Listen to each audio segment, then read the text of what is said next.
4-5 মাস green মটর ফ্রিজে ভালো রাখতে চান তাহলে আমার দেখানো পদ্ধতিতে এইভাবে মটরশুঁটিগুলো ছাড়িয়ে 4-5 মিনিট গরম জলে ফেলে দিন।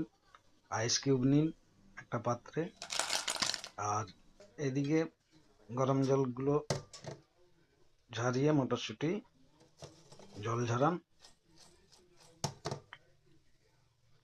আইসের পাত্রে ঠান্ডা জল দিন, ঠান্ডা জল দিয়ে এবারে ভাপানো মটরশুঁটিগুলো ঠান্ডা জলে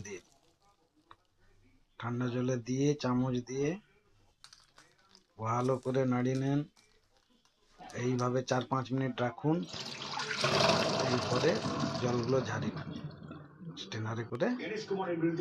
আর ভালো পরিষ্কার একটি কাপড় বা শাড়ি টুকরো পেতে গ্রিন মটরগুলো গায়ে লেগে থাকা জলগুলো ভালো করে সোক করে নেন।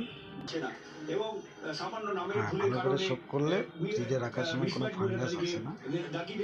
এইবারে একটা এয়ারটাইট কন্টেনার নিয়ে তাতে ভালো করে ঢেকে উপরে চাপা লাগিয়ে ফ্রিজে এখন রাখুন 4-5 মাস, কোনো সমস্যা নেই। ওকে।